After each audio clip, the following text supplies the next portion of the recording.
What's up, people? First of all, I'm happy. I have my partner in crime back with me after a hiatus. Say hey to the people. Hello, 3 weeks. It's been 3 weeks? Well, I was gone for 2, but 3 weeks since the last Oh. time. Dang.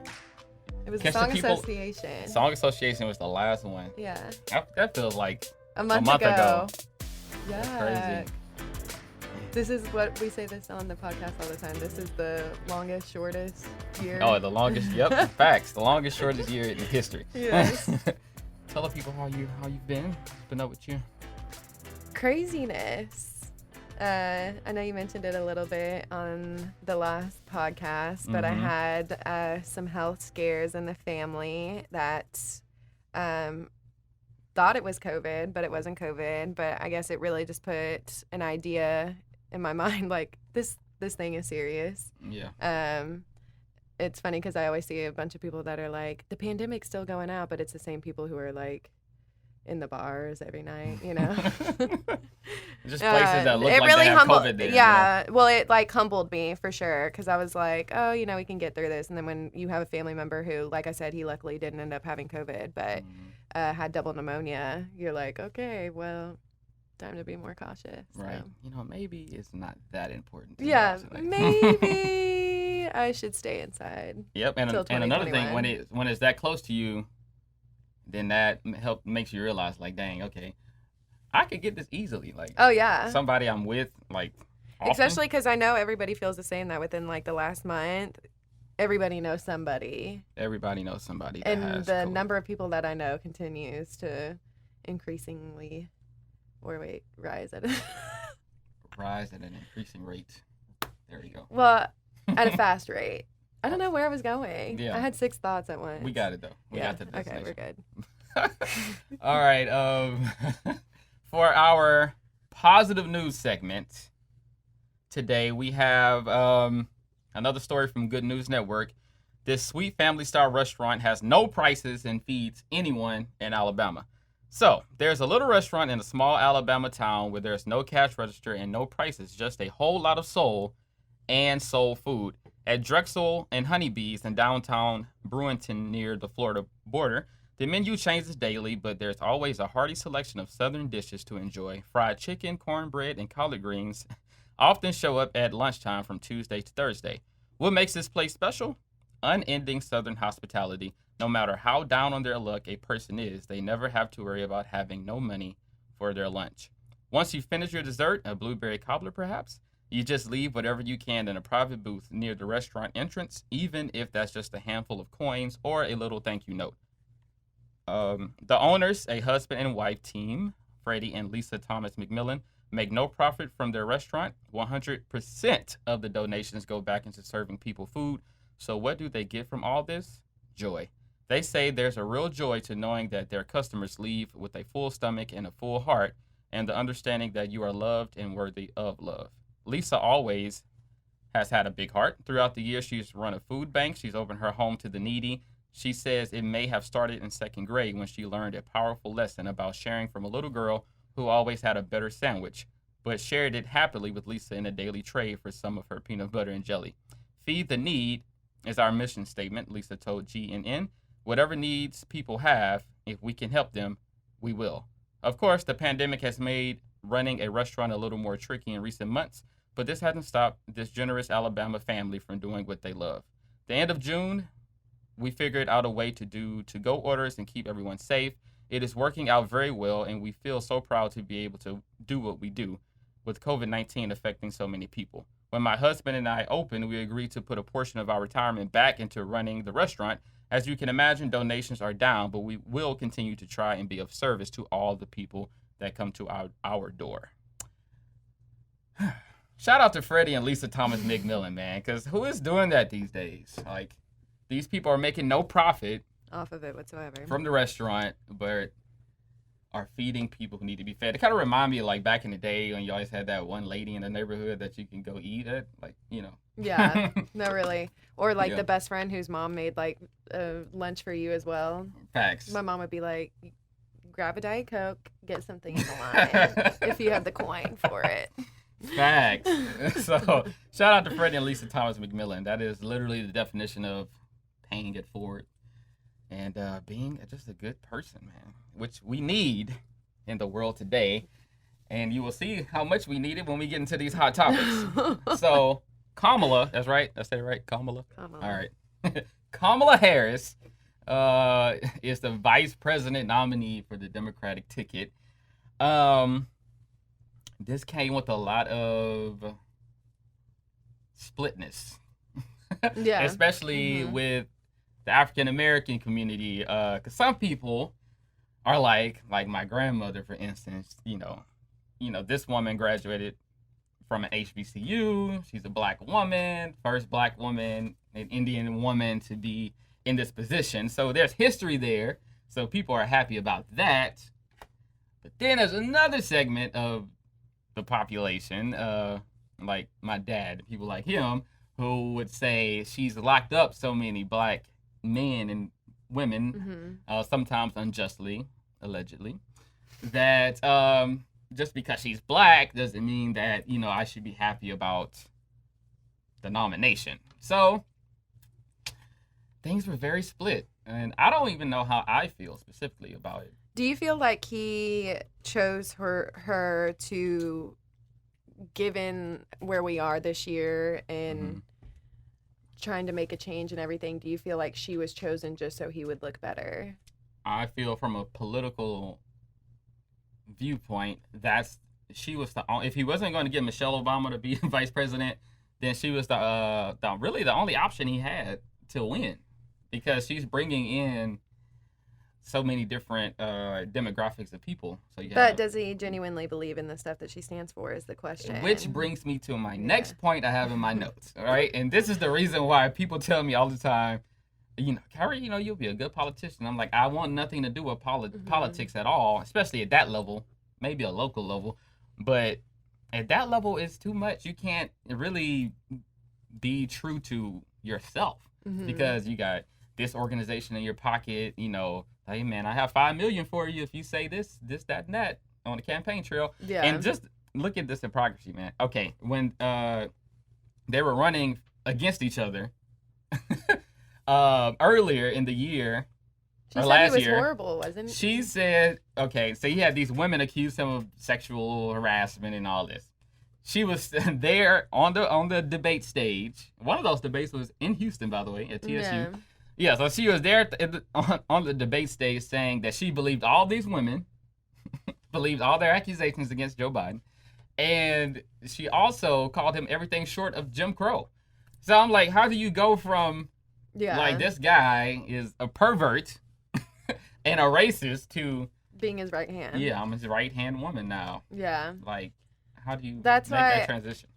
I don't know. And then I don't know too much on Tulsi Gabbard, but I did see the debate between her and Kamala, and she ripped her to shreds. Did you see that one? I didn't see that. And she was basically pointing out the things that you had said before, that she had, you know, wrongfully imprisoned a bunch of people, and she really had nothing to say for it. So it just is like, I don't know. I feel the closer we get to November, the scarier everything is. So you remember last election? Everybody was like, you know, picking the lesser evil. Yeah. Do you feel like it's even more amplified this time than it was when it was Hillary versus Trump? I don't know. Because you have two people now. Before it was just Hillary, like, you know, but now it's like Biden as far as like and Harris. No, and I really do feel like a lot of people who are against Trump thought that Joe Biden was the ticket to at least try and get Trump out, and then they added her on top of it. And now you know that they're sitting there thinking, okay, come on. Really? Give us a chance. It's really, and I said this in past podcasts too, is like the kind of like discouraging the fact that we are in 2020, right? Yeah. We're supposed to be this great nation. We have all these bright people in America, and this is our options. Yeah. Trump, Joe Biden, and Mike Pence, Kamala Harris. These are our options. Yeah. It's scary. Another thing that her the announcement that she got the vice president nomination magnified was the racist themes of Trump's campaign. Because once again, he has ignited this birtherism thing that he started with Obama back in 2013. I think it's 2013 that he started saying Obama wasn't American. He was born elsewhere and all this. So he started this with Kamala now. He started it all over again. And I posted, I don't know if you saw it on Facebook, and I was like, if you were black and you got close to the presidency, what would be your birther story? And I said mine would be that my dad played football in Canada. So I was kidnapped from Canada. And my last name changed on my birth certificate, so that's something there. Yeah. Who's this guy with this exotic name? Kyrie Nouveau. Oh my. They definitely would be looking into me and saying, "Oh, he's not from here." He's I don't know.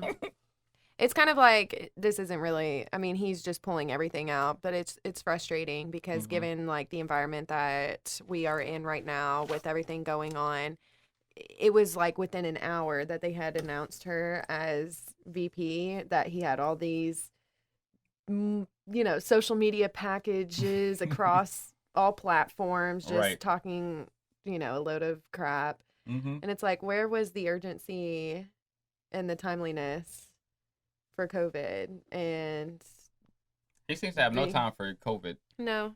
At all. Or doing the right thing with, all the protests and stuff like that. Yeah, so. He just puts fuel to the fire. And that's what I'm sitting here listening to this guy, an older white male, say, because there was the basketball game on the TV, and they had the Black Lives Matter on the court and on T-shirts and all that. And so he was like, "Oh, cut this off! I can't do with this with all this. They're trying to." That's how you sound. You got kind of. That was like, horrible. No, that's how you sound. You got to rasp like, I can't. That's how I'm serious. That's how he talks. He's like, I can't do this. Turn this off because they're trying to divide the country.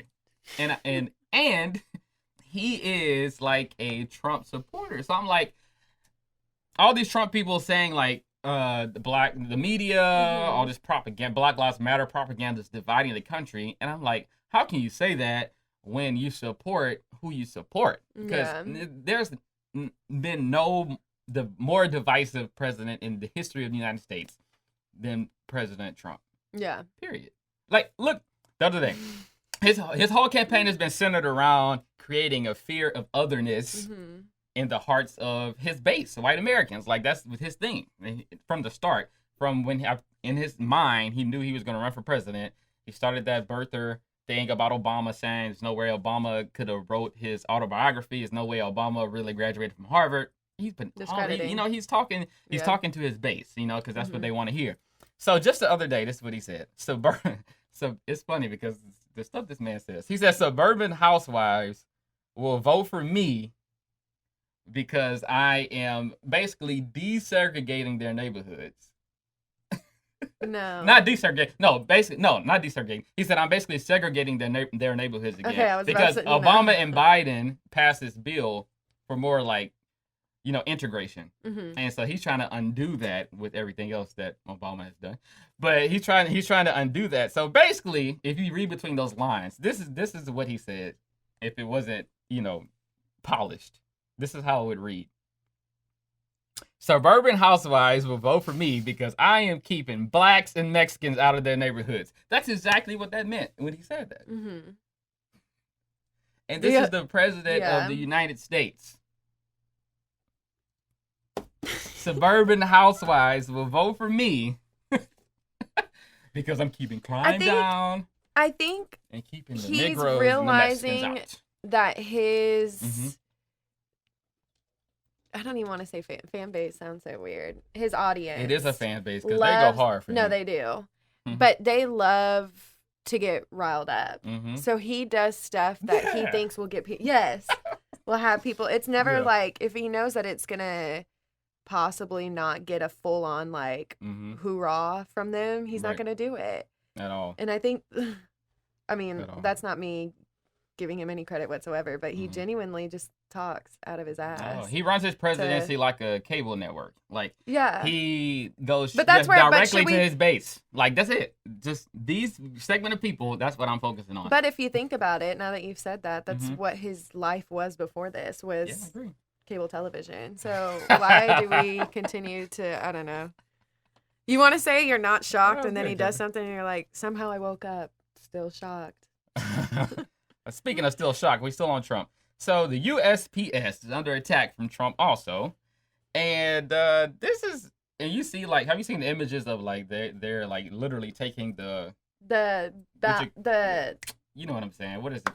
The mailboxes. that Yeah. they're literally taking them and Putting them in like put a them in junkyard, trucks isn't and, like, it? Yeah. to me, this is obvious voter suppression. Because with more people than ever having to mail in their vote due to the pandemic, Yeah. he feels he's not going to win. And so he's doing everything to cheat. Well, including and then it was taking away the post office. I was getting ready this morning, and I don't, when he's talking, usually ever Mhm. pay attention to anything he's saying. But I did hear him he was saying something in regards to they've been terrible lately in New York and California. And then he was like, because the majority of it is just Amazon packages. Mhm. What does that have to do? Why is that all of a sudden, of all the things that we could be focusing on, Mhm. their timeliness with getting Amazon packages? You know what I'm saying? Like, Oh, did of you see all this things. is kind of going off topic, but did you see the shower head thing? No, So No. he's trying to I don't even want to know. like regulate shower heads because he doesn't like how the water falls on him. No. I swear to God, you can look this up. This is not fake news. This is true. No. Yes, You're I'm telling you. lying. I'm telling you, this is God honest truth. And Who did he say that to? America? Like in a press Some conference? reporter, yes, dead Wow. serious. Like, this man is something. Wow. Saturday, the postal office they said they can't even guarantee timely returns on mail ballots. So, in 32 states as of now, will not accept ballots that come in after Election Day. Yeah, because wasn't it like even if you turned it in today, it still isn't guaranteed to Yeah. be counted? It's crazy. Yeah. Let me say this: Trump is what everybody thought Obama would be. Not everybody. What But a majority. segment of the country Yeah. thought Obama would be. Say you got a black president. Just think about this. If you said Obama's resume and Trump's resume right next to each other, you knew nothing about the man behind them, right? Mhm. So one, Obama's would read, Harvard educated, the president of his class, community worker, president, intellectual, one of the best orators in history. 8 years of presidency, no scandals. That's Obama's record. One wife, 2 kids, same parents, and a cute little dog. Okay? You got that image right in your head. All right. Let's go over here. Have Trump, trust fund baby, accused of grabbing, not even accused of. Sandy grabbed women by the vaginas, has about 3 or 4 baby mamas. Does he really? Yeah, he does. Says his daughter was a hot piece of ass. I really don't pay attention to him at all. Yeah, he does. This I is all didn't Trump. Gang banging on the postal Then everyone's service. like, then don't talk about him if you don't know. Yeah, yeah, gay. You're like, who's picking beefs with the post office, right? No, But- that's what I'm saying, especially during election year. But Like, if you of all put things to put be- both of them right next to each other, Yeah. most people would say, "Man, Trump, that's a black man." Yeah. Wrong. Well, I would be No. curious now, Mhm. and it was kind of a conversation that was on your Facebook, Mm-hmm. if we did the same with Bush and Trump's resume. If people, I mean, because Trump you is so know, bad, he makes Bush- Bush look great. I was though. going to say Bush was ripped to shreds He was. and was not even a portion Mhm. of what Trump was. At all. Ripped to shreds. Yes. Even years later. Rap songs made about him and everything. Kanye West. Yeah. George Bush does not care about black people. Which is so weird and now because Kanye West does not care. I'm playing. Well, no. Yeah. But No. that's so weird that he wasn't for Bush, but he was for Trump. Right. That's a whole nother conversation. Ooh. Next week. Yeah, right. He wasn't in the sunken place yet. That's why. But okay. All right. I want to read. Speaking of Obama, I want to read this quote from Barack Obama on this USPS drama. Everyone depends on the USPS: seniors for their Social Security, veterans for their prescriptions, small businesses trying to keep their doors open. They can't be collateral damage for an administration more concerned with suppressing the vote than suppressing a virus. Bam. That's presidential. Damn it. All right, so I think we got a little time. We got 5 minutes. All right, so I want to get into this WAP controversy a little bit. Now, the men are mad about Megan Thee Stallion and Cardi B. Such suggestive lyrics. Yeah. What do you think about that? I think it's ridiculous and they should shut their mouths. Number one song in the country as of today, by the way. Let's talk about CeeLo Green. Mhm. Had the audacity to open his mouth on the topic, given that he made a song that says, yeah, F That you song? over and over, F Yep. you and F her too. Right. And then he had also drugged a date before. So how are you going to say anything Yeah. about, I don't know, I just, it's okay when men make songs about that Can type we of say stuff something? using the same Hey. type or the same type of language. I'm not even going to say the lyrics, but Pimp C has this. This is not no diss to Pimp because, it's UGK for life. But Pimp has this verse where he's talking about a pregnant woman. That's all I'm going to say. I'm not going to say the verse on here, but it's very disgusting. Yeah. But we don't even bat an eye at it and be like, ugh. It's just because now it's coming from a woman or two women at this point. Yeah. It's like, and what do people expect from a Megan Thee Stallion and Cardi B record? Especially Cardi B. Yeah. And Megan has always been that way with all of Mhm. her songs. It's always kind of been like her more dominant than whatever male is prominent in the songs that she talks about. Right. So it's just like you said, what were they expecting? But I just find it funny that men are the ones that are the most upset about it, talking about that's not a role model. Well, why don't you be a role model, sir? Right. Like, who said that we were inclined to naturally be the only role models in somebody's life? Right. And then, I know some people feel like celebrities and artists feel like they didn't sign up for their role, even though I would argue kind of against that. Yeah. But at the same time, you do have to raise your own children. Yeah. So, like, if I had a child, they probably wouldn't see that video until they were grown. Mm-hmm. Just because I run my household, Yeah. And I don't even know too much if it's the music video but that's that's my young kids, because I'm not naive. Like, kids go to school, they gonna Yeah. you know what I mean. But you just gotta raise your kids at home and Mhm. just trust that you raised them good enough to where they won't go outside of what you raised them to do. And sing WAP Period. to friends at daycare. Yep. But I have been WAP still stands for worship and praise anyway. Yeah, or waffles and pizza. Or that. Whichever. We can't use pizza anymore because Okay, waffles and pancakes. there it is. Bam. That'll be the kids' bob. Right, kids bop version. When somebody was like, "There's some chores in the This- house." There's some chores. Oh man. But yeah, shout out to Cardi and Meg, man. They got the #1 record in the country as I of also today. want to talk about that, emphasize it real quick because I saw a tweet about it. Let's also give props to Megan Thee Stallion for literally getting shot in the foot, taking her time to heal, and then coming back. Full force. Full force. Another #1 record. Yeah. That's 2 for her this year, I think. We'd love to see it. Megan Thee Stallion for literally getting shot in the foot, taking her time to heal, and then coming back. Full force. Full force. Another #1 record. Yeah. That's 2 for her this year, I think. We'd love to see it. All right, guys. I have a return guest, Mrs. Bianca Goodrum. Yes. Yes. Who is a therapist who specializes in more things than I can name. But namely for this conversation in children who's dealt with rape and sexual abuse and Mhm, things of mhm. that nature. So the reason I wanted to bring Bianca back on the show was because I feel like we do not talk enough about Mhm, young boys and men mhm. who Mhm. experience sexual abuse.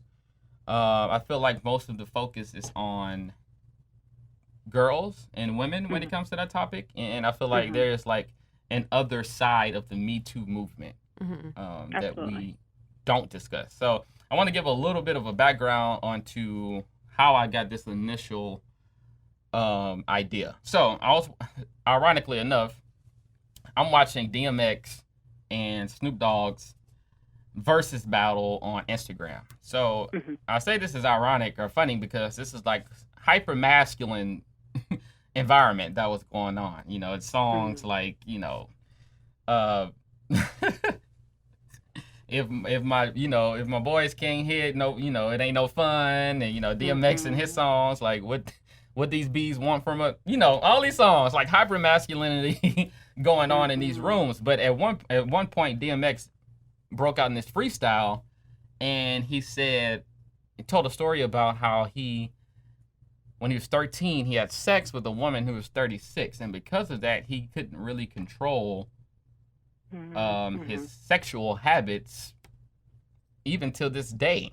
So I was like, damn, that's a really interesting topic, and I'm glad that he brought that up. And it's funny, and this is how you know that we kind of gloss over these things, because when he said that, it got glossed over, like, by the public. I feel like if it was Nicki Minaj who was having a freestyle, or a female rapper and said that when she was 13 she slept with a 36-year-old man, we would have think pieces on Twitter. You know, it would be on the Shade Room. It would be all this controversy. But DMX said it, and he's a man, and it just kind of got brushed off. So, yeah. That's what I thought about that. How many of those experiences have you had with your patients, as far as grown men that dealt with things like that? Because most people wouldn't even classify that as abuse. Like, like, as a man, like, you know, the guy who got to have sex with the teacher was the guy, you know. Right. You know, so from your experience and your work, how has that affected adult men, things that they experienced growing up? You know, I think interestingly, I had an opportunity to work at the Rape Crisis Center for about 10 months here in San Antonio. And I had an opportunity to work with one young man who was an adolescent, about 12 or 13. And then the majority of my clients were female. And so to your point, right, oftentimes when we're talking about survivors of sexual abuse or assault or sexual violence, often the conversation turns to young women or little girls or women, and not necessarily men or young boys or young children. And I think it's really just important to have the conversation that this does happen to men just like it happens to women. And oftentimes what you will find just across the board, this idea that, although very inappropriate, oftentimes survivors of sexual assault or abuse will have shame and guilt when they have no reason to have shame and guilt, because they did not do anything wrong, right? And so to that point of the client that I worked with, it was this incident happened, this very traumatic incident happened, and really didn't know what to do with it. Like, had a knowing that this was wrong and this was not appropriate and this is not okay, but not that sense of like, okay, but what do I do about this? Like, this thing has happened or occurred. And I mean, and luckily he had the support system and the family support where he felt safe and comfortable enough to tell the parent or caregiver in the home, hey, this thing happened. And kudos to the parents who then responded in the way that they did, of like, okay, what happened? How did this happen? What do we need to do to go get help? So I think there are multiple factors that play into why either young men or adult men or young women or adult women may or may not say anything.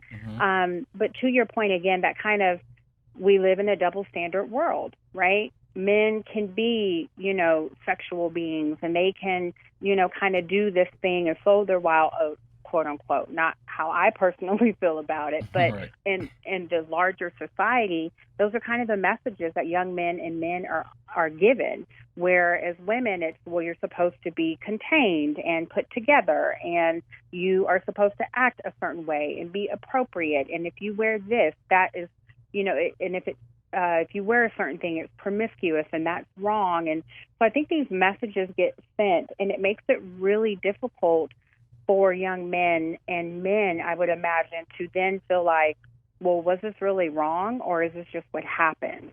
And again, to your point, the glossing over of like, you're 13 years old and an adult woman took advantage of you.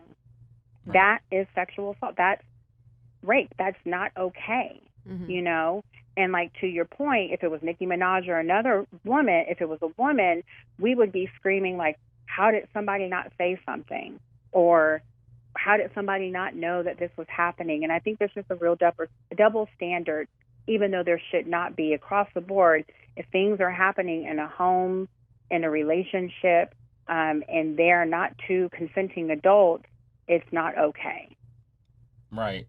And it happens often because I looked up some statistics last night, and it says 1 in 6 boys are sexually abused before their 18th birthday, and that number rises to 1 in 4 men who experience unwanted sexual events across their lifetime. So this happens. It happens pretty often. It happens pretty often, and I think, you know, for me, in thinking about all of that, like what it entails and all the internal and external factors and all the kind of challenges and obstacles that one would have to work through. As a counselor, I think in my mind, the basic foundation I go to is, you know, being in environments where you can have those kind of conversations, and those conversations are met with, I am so sorry that happened. I believe you. And what do we need to do to fix this? Right? Or how do we get this person or this child some help to make sure that they are supported and they know this is not their fault, that this is not okay, that this is inappropriate behavior between children and adults, things of that nature. So I think the baseline when I think about this topic of trauma and sexual abuse in general is just creating a space where individuals and children and adults can have conversations about, this thing happened to me and I need you to know so that you can do something about it. Because children are children, they're helpless. Right. They're afraid, they're scared.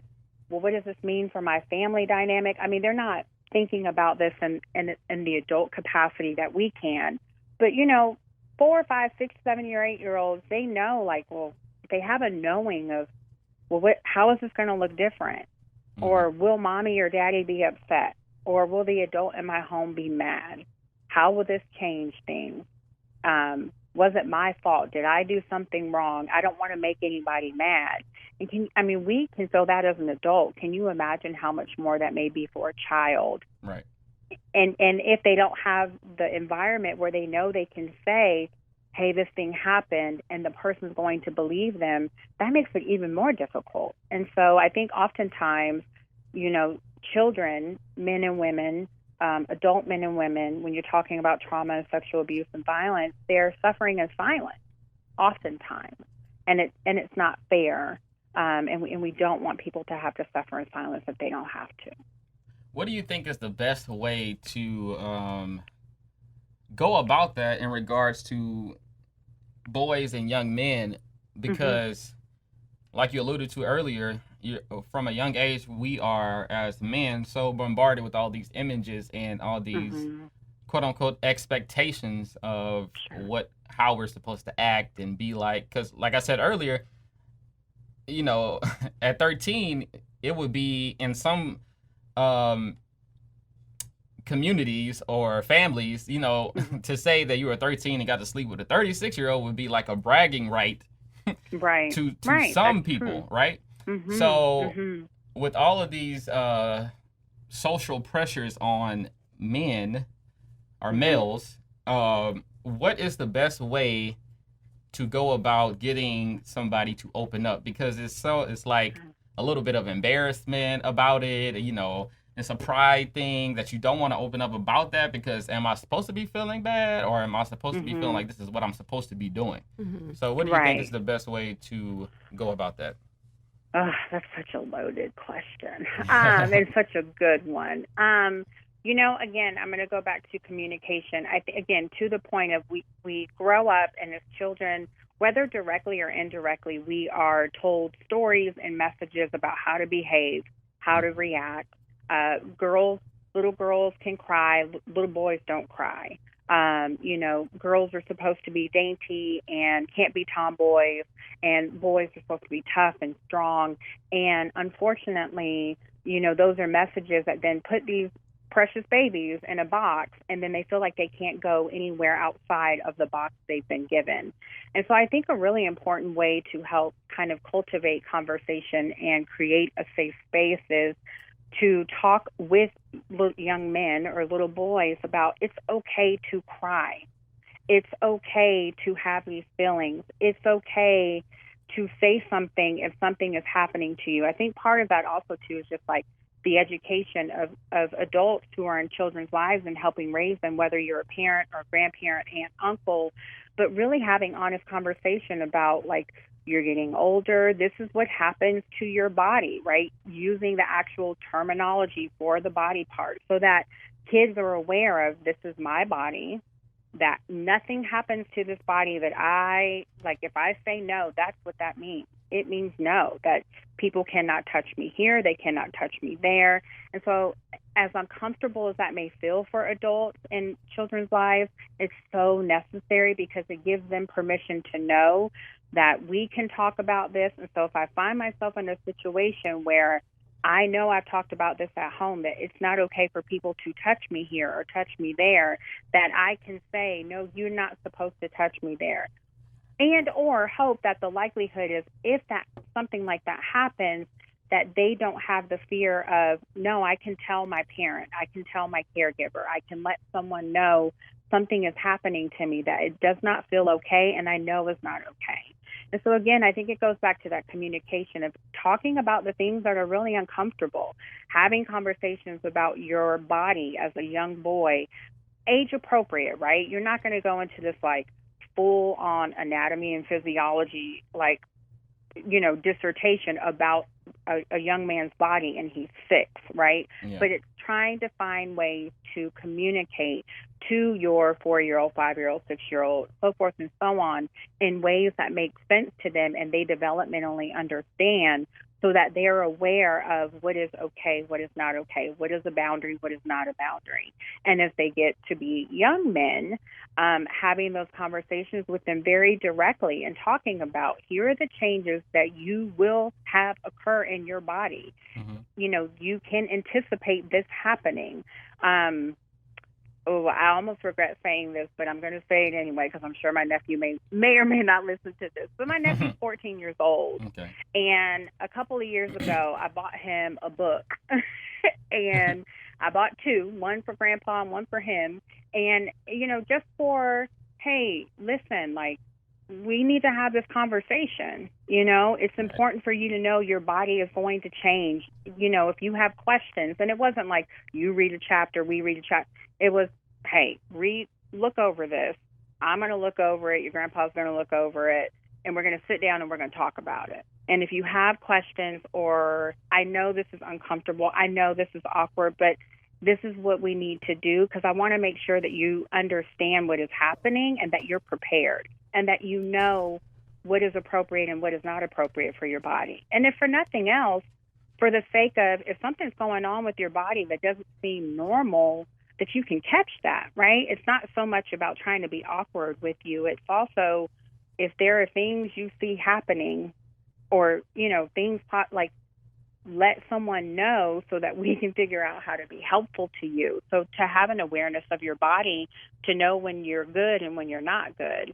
And I feel so bad for saying that, but I didn't say his name, so he'll be all right. Right. But I think, like, just as because I'm a counselor, that isn't, and because I quote unquote air quotes like know how to communicate so well, that was very uncomfortable for me. I did not like it. I still don't like it. Yeah. But in order for him to be prepared and feel like he has some knowledge and wisdom about his body and what is okay and not okay, or if it is not these adults in the room, right? Or if someone makes you feel weird or uncomfortable, these are the things that you need to do.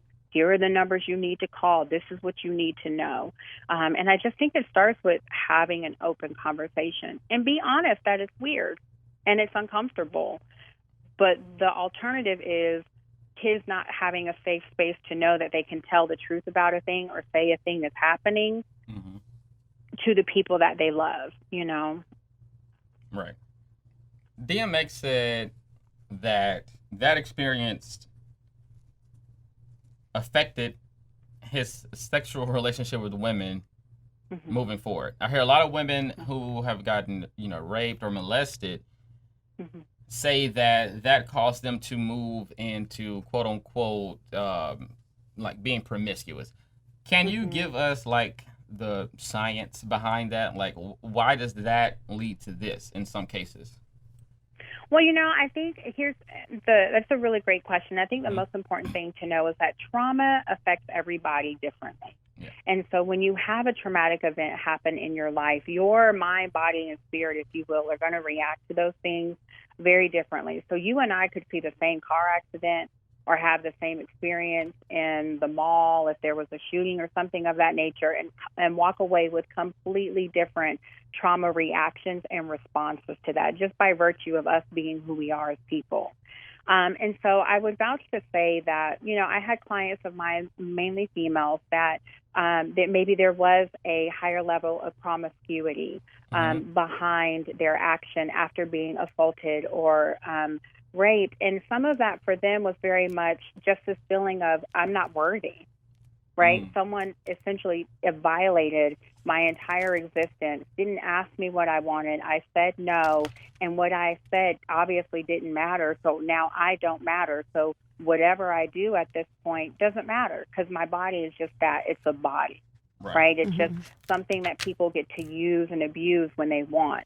That is not the story for every single sexual abuse survivor, right? And so it's important to take those things into context because an individual may have been sexually abused and may have been in an environment where it was talked about that your body is yours and it's important and you're valid and you matter, right? And so that incident of sexual abuse or assault may not hinder them in that way where promiscuity is a part of their process.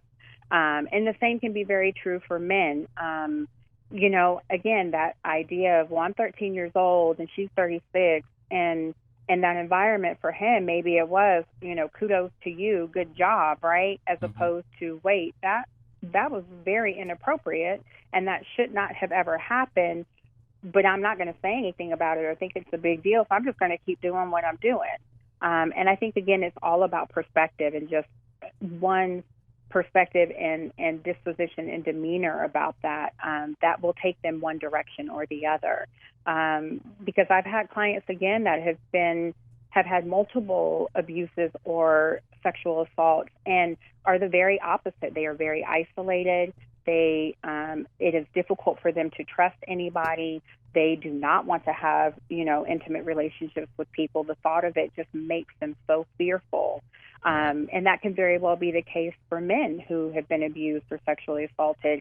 It very well may cause them to go inward and withdraw and make it very difficult to be intimate with their partner or partners thereafter, just by virtue of the experience that they've had. And if their trauma has gave way to like flashbacks or nightmares and dreams and being hyper aroused and easily startled, those kinds of things might make it really, really difficult to then be in intimate settings with people. So I think it really depends on the individual and what their trauma reactions are, and I would even vouch to say what type of support they have. Are they in counseling, not in counseling?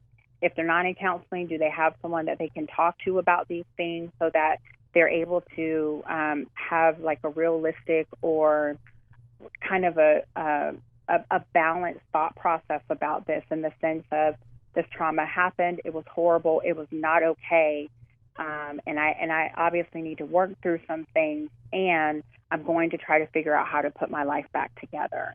But I also think in some ways, although not scientific, a lot of that may have to do with just the double standard of what it looks like for men versus women. Yeah.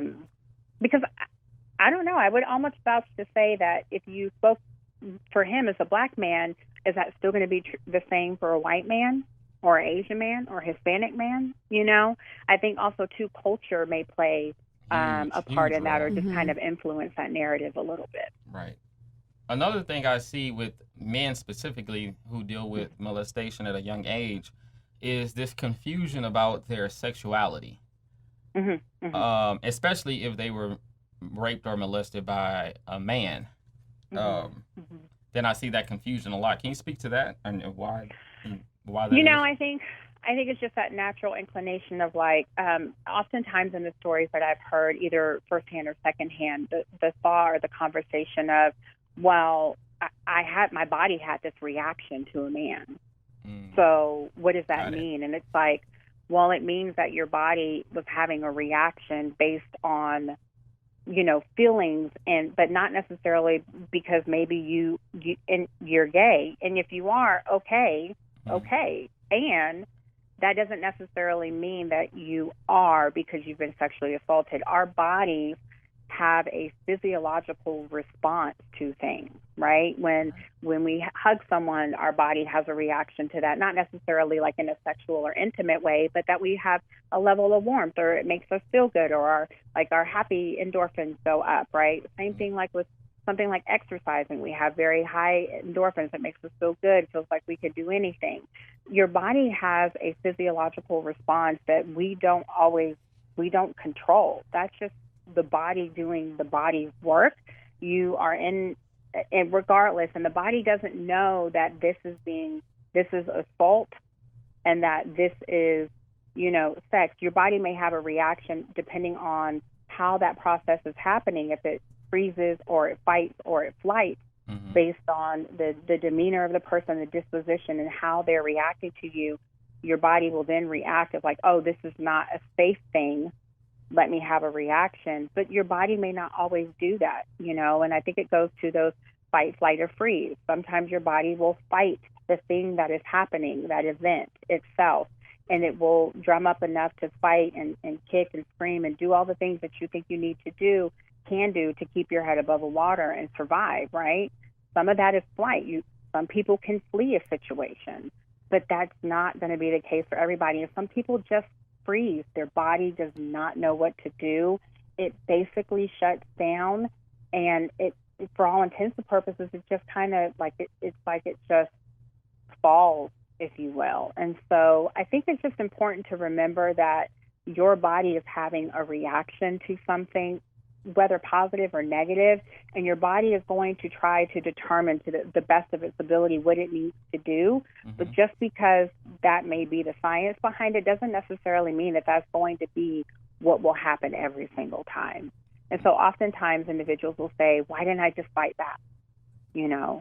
Why didn't I just fight him off? Why didn't I just fight her off? And it's like, your body, you were just in such a state of shock. Your body just did the next best thing. It just went into survival mode, and did the best it could with the situation it was presented with. And so I think in some ways to try to normalize that just because your body is having a reaction to the event itself does not mean that you are gay or that you are a lesbian. And my encouragement would be that those individuals, if they find themselves asking those kind of questions, to really go to counseling and do some work just to sift through that. Not so much because they may be gay or lesbian, but because they just need to sift through that big question mark in their head of like, well, does that mean I liked it or I didn't? It's like, absolutely not. No one likes being assaulted. That is Yeah. not something that your body is going to enjoy. And at the same time, your body is going to have a reaction to something. But that's not your fault, and it doesn't make you gay or lesbian.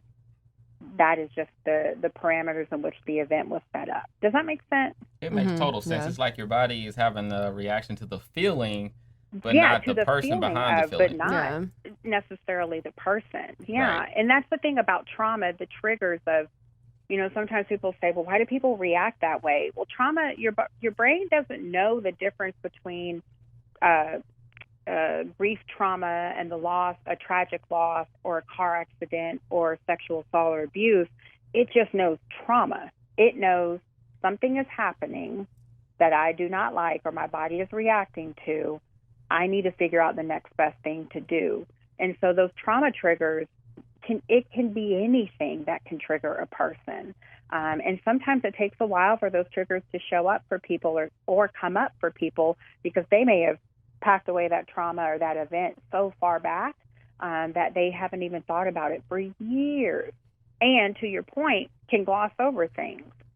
Now, would I say that DMX was traumatized? I can't answer that for him. Mm-hmm. I don't know. If he saw it as I was 13 and she was 36 and that's what happened, moving on, then I want to honor that I don't have the right to impose anything on him, right? But if a client came into my room and said to me that he was 13 and there was a woman that he had sex with at 36, I would be having a very different conversation with him. Right. Yeah.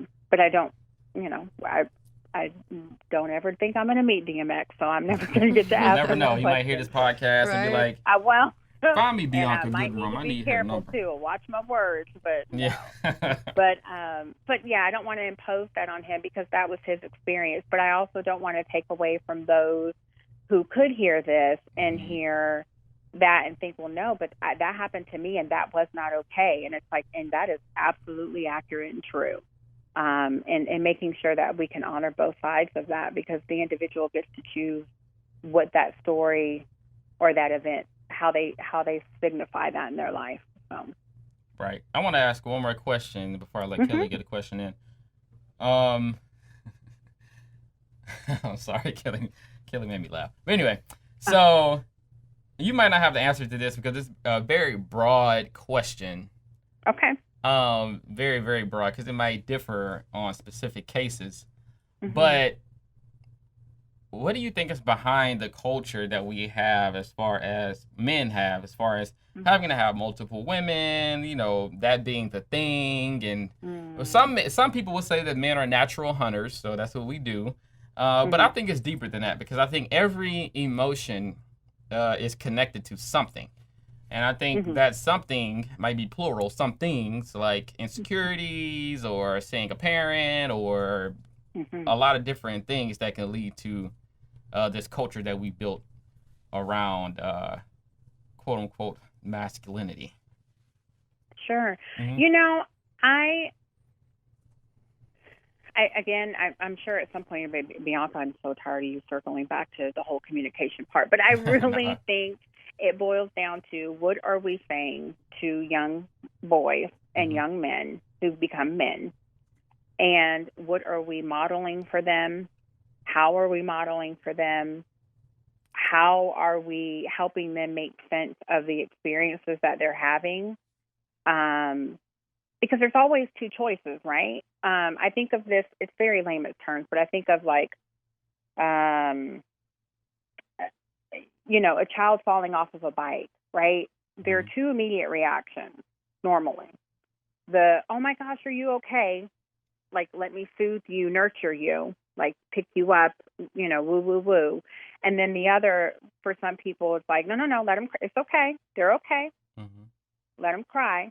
And the latter one always breaks my heart. I know it's important to help kids learn all those things and self-soothe, blah, blah, blah. But I think it's the same sentiment, right? It's what narrative are we offering to young boys who become young men, who become men? Are we offering the narrative of boys don't cry in any circumstances whatsoever? This is what masculinity looks like. This is how a man takes care of his business. This is what men do. This is how you're a quote unquote real man, versus, you know what? Men are strong.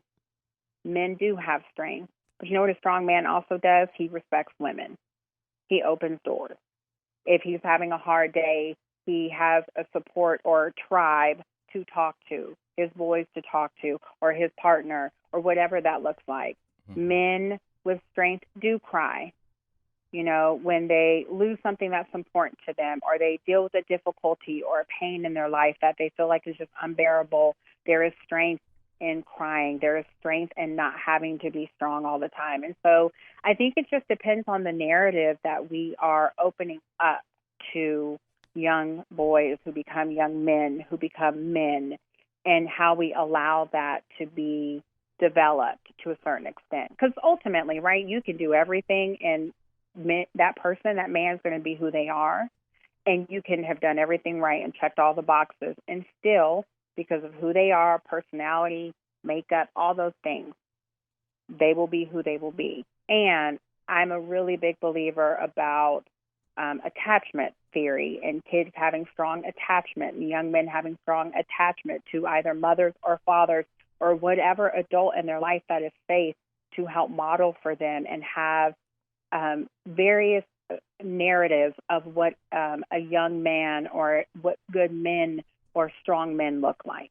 Right. So I don't know if that answers your question, No, but it did. Perfectly. yeah, but that's my thought.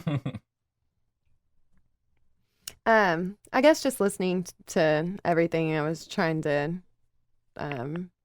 really tune in with everything you were saying, and this might have already been kind of answered, but I know that there is a lot of situations where boys have been molested or raped, and like Kyrie had said, with ever speaking to friends about it or something like that, they could take it as like, oh, well, you're the man for that. Mm-hmm. So for somebody who has in their mind decided or has made themselves believe that that was something normal, what are some things that you would say, or how the trauma presents itself in relationships for somebody who is on the outside looking in to recognize and maybe have a conversation with somebody to let them know that it is okay to talk about it, and it might not have been as normal as, people played it up to be, if that makes sense. No, that makes a lot of sense, and that's a great question, and I hope I give it a due diligence. I think, again, going back to communication, because, in my frame of thought, personally and professionally, it is never my job or role to impose something on someone, even though my perspective is, oh, no, that is not okay and that should not have happened, right? Because then there's the possibility of creating this narrative that maybe that person felt like, well, I didn't even know that needed to be a narrative of mine, and now I'm like scared, or like, should I be sad, or wait, am I supposed to be traumatized, or wait, so this was wrong and I should have been mad about it. And so I think it's a really delicate dance, if you will. And so I really think in people sharing their experiences, and for you all, for me, for anyone listening to this, and you think back to a person who brought up something and you're like, oh, well, okay. Well, I think it's just really going back in and checking in and saying, hey, you shared something with me, and I don't, I don't want to make something big that isn't big, but I also don't want to minimize something that may actually be important to you. You mentioned this thing to me. Is that, something that you feel like you need to talk more about, or do you have any other questions or thoughts about it, or has it shown up in other ways in your life that you feel like maybe it might be hindering you, or have, I don't know, made things a little difficult or challenging? And I would say, based off of their response, that would dictate the next direction to go. So if an individual or a man was to say to me, well, yeah, that happened, but I mean, Bianca, I haven't thought about that in like 30 some odd years or 20 some odd years. Like, I don't know that really has impacted me that way. Then I would be like, oh, okay, well, I appreciate you sharing that, and I would leave that be, right? Yeah. If he asked me, then, well, like, you're asking about it, so what are your thoughts? I'm like, well, I mean, that's not appropriate. It's not appropriate, and I want to respect your story and your narrative of that, but that just doesn't seem appropriate. But if it is not hindering you and it's not keeping you from functioning and living your best life, then I don't want to impose that on you. You brought it up, and I just wanted to make sure you were good. And so I think it really is that you have to allow people to take you wherever their narrative is going. Yeah.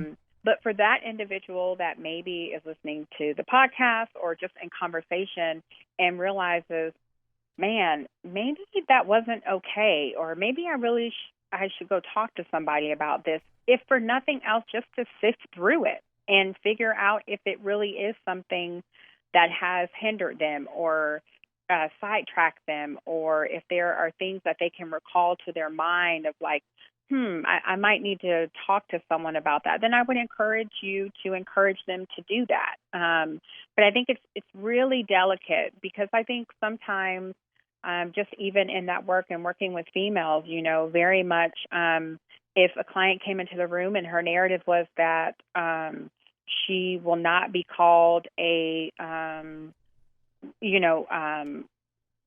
will never allow herself to be weak again or to be in that position again. It's like, oh, okay, well, let's process that a little bit. Like, tell me about how you define weakness, because in that moment, I think you were just on a date and this thing happened and it was inappropriate and it should have never happened. And so I think it's allowing the person to help you get to the narrative by their definition and by how they feel about it versus us imposing that on people, because I think it could have some detrimental impact if we're not careful. Does that make sense? No, it does. Yeah. And I was definitely asking for, a situation where a guy has put it or might not realize that he has trauma and that it's causing certain patterns in his relationship. And he's trying to find answers and is overlooking something, because he had been told before. I would encourage him, like, hey, have you ever thought about being open to counseling? Like, maybe this might be a really good space for you to just go in and talk about that particular event in and of itself and how you experience that event and how that event may or may not be showing up in your life. And I think the really good thing about counseling is, there are lots of counselors out there and lots of counselors have had a lot of different background that, you can go to a private practice clinician or counselor who doesn't necessarily, have to write over the entire wall that she specializes in, like sexual abuse trauma. It could just be, hey, I'm just trying this out, and I'm trying to see if there's anything that is sticking, right? But I'm going to throw this stuff at the wall. I'm going to see what sticks. And if something sticks, then great, he can work through that. And if not, then there was no harm if he was safely cared for in that therapeutic relationship to kind of figure some stuff out. Yeah.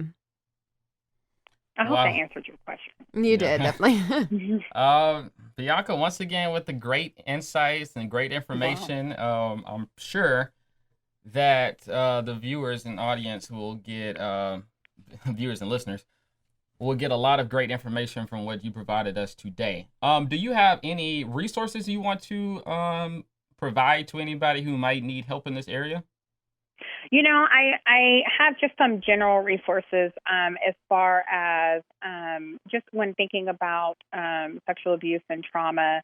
Wherever you are in your city, most cities will have either a rape crisis center. So we have the rape crisis center here in San Antonio where I live. I imagine there's a rape crisis center in Houston and surrounding cities in the state of Texas. And so I always feel like those are a really good first step, at least just to get information and find out how you would go about finding a counselor with that specialty or that understanding of that population.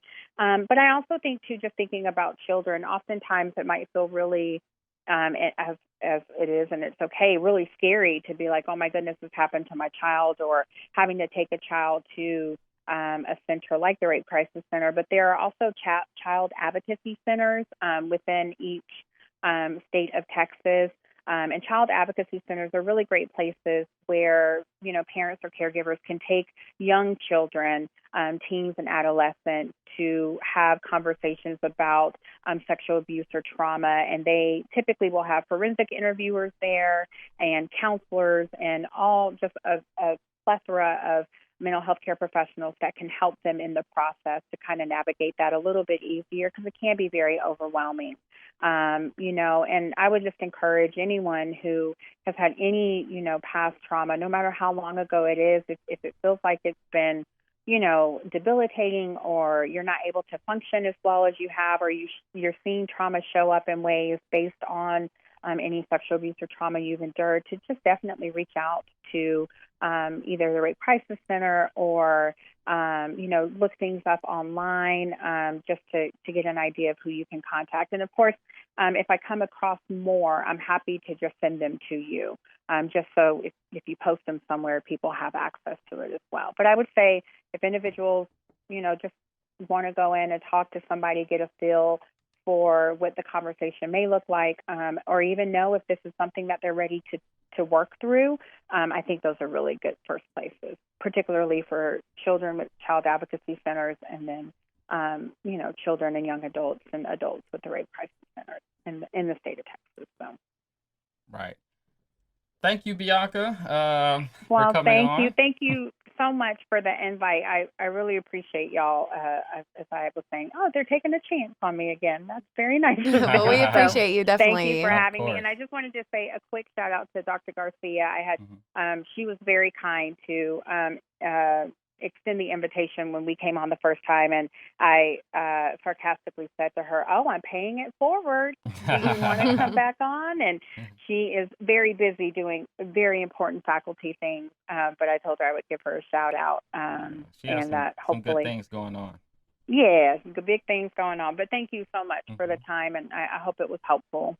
It really was. It really was. So whenever I get another idea like this, be expecting a phone Yeah. call. Well, just, I mean, I feel like I can do this now. So I'm like, okay, I just keep listening to Drake songs. It'll be I all was right. just about to say that. Keep your Drake and, ready Keep to go. Keep it going, yes. Well, thank you again so very much. And if I can ever be helpful in any other way, let me know. For sure. Thank you. Thank you. All right. Y'all have a good one. Take You good too. care. Bye-bye. All right. Bye-bye. And lastly, guys, if you enjoy what you hear on the podcast and you're rocking with Kelly and I, go to anchor.fm/allthatpodcast/support, and you can subscribe monthly to our podcast for $4.99 or $9.99 a month. So if you mess with us, if you like what you're hearing, go on. ahead and subscribe. And I'm going to read that once again. It's anchor.fm/allthatpodcast/support. And that is all for episode 58.